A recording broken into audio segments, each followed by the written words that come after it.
Respiración celular, el ciclo de Krebs.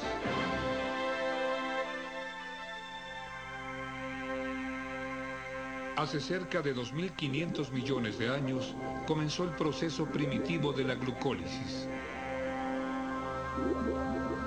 Más tarde, al acumularse el oxígeno en la atmósfera, la vida comenzó a poblar la Tierra. La sobrevivencia dependía de la habilidad para acumular reservas de energía, más de las que la glucólisis podía ofrecer.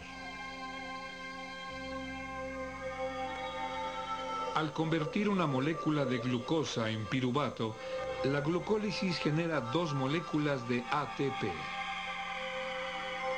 Sin embargo, este ATP solo representa el 2.2% de la energía disponible.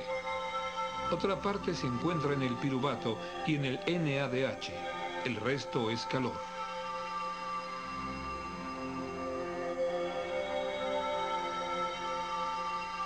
En la segunda fase de la respiración celular, el ciclo de Krebs libera más energía al metabolizar el piruvato. El ciclo de Krebs adquirió su nombre del químico británico Hans Krebs, que siguió la huella del piruvato más allá de la glucólisis. Dentro de la célula, el piruvato se mueve desde el centro de la célula hacia las dos membranas de la mitocondria y llega a la matriz.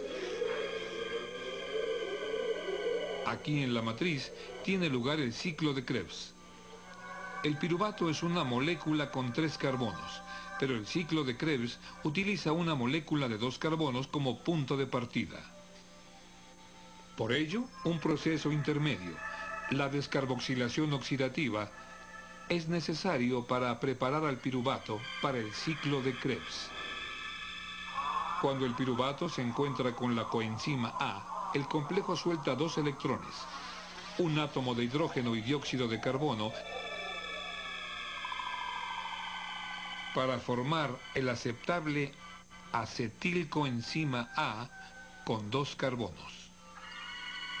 Los electrones del hidrógeno son recogidos por un NAD+, formando un NADH, un transporte intermedio de energía. Pero vamos a concentrar nuestra atención en el acetilcoenzima A con 2 carbonos.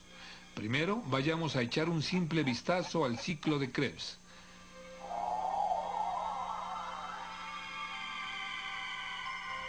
El acetilcoenzima A con 2 carbonos se une al compuesto residente de 4 carbonos y produce un compuesto de 6 carbonos.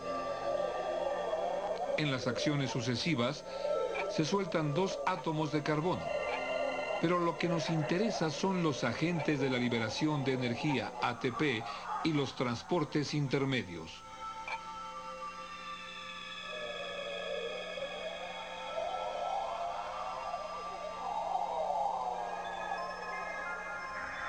Esta es una vista general del ciclo de Krebs. Con un acercamiento más detallado del ciclo, veremos cómo se generan los agentes de liberación de energía. El acetilcoenzima A se topa con el oxaloacetato de 4 carbonos. Esto resulta en el ácido cítrico de 6 carbonos. El ácido cítrico suelta agua y forma aconitato. El aconitato recoge agua y es transformado en isocitrato. El isocitrato se encuentra con un NAD+ y forma el transporte de energía NADH, oxalosuccinato. El oxalosuccinato suelta una molécula de dióxido de carbono y se convierte en ketoglutarato, con 5 carbonos. El ketoglutarato se topa con la siempre presente coenzima A y libera 2 electrones, un hidrógeno y dióxido de carbono, para formar succinil, coenzima A. Una vez más, dos electrones de hidrógeno forman un transporte de energía NADH.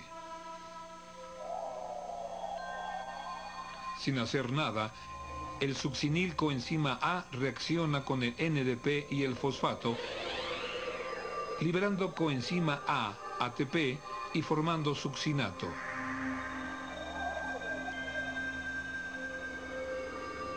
El succinato se encuentra con una molécula de FAD y esta reacción produce un nuevo transporte de energía, FADH2, y fumarato. El fumarato a su vez reacciona con el agua y el producto es malato. En la reacción final, el malato se encuentra con un NAD+, y produce el último de los transportes de energía, oxaloacetato. El ciclo de Krebs comienza cuando un jugador principal, el acetilcoenzima A, reacciona con oxaloacetato.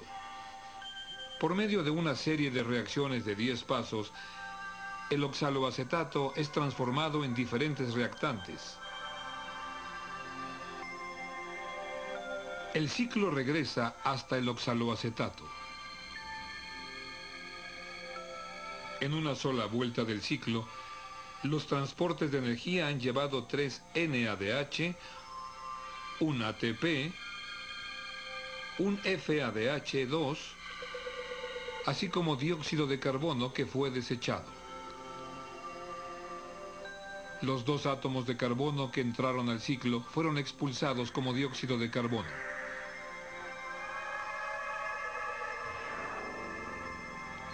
El propósito del ciclo de Krebs es producir energía útil. Por tanto, la energía que entró como acetilcoenzima A fue transferida al ATP y a los transportes de energía intermedios.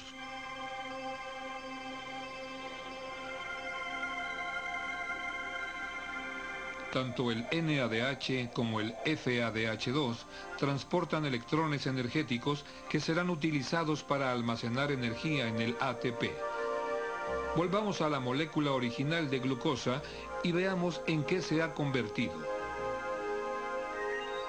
La glucólisis generó 2 moléculas de piruvato, 2 ATP y 2 NADH. Los 2 piruvatos entraron a la descarboxilación oxidativa y produjeron 2 moléculas de acetilcoenzima A, 2 moléculas de dióxido de carbono y 2 moléculas más de NADH. Ya que hay 2 acetilcoenzima A involucrados en el ciclo, pensemos en el ciclo de Krebs duplicado. Vamos a sumar el producto final, 6 dióxidos de carbono, 10 NADH, 2 FADH2 y 4 moléculas de ATP. Ahora hagamos lo que solemos hacer con el desperdicio. Vamos a deshacernos del dióxido de carbono. Hasta este punto de la respiración celular, la glucosa ha producido 4 poderosos paquetes de ATP y 12 impacientes transportes de energía.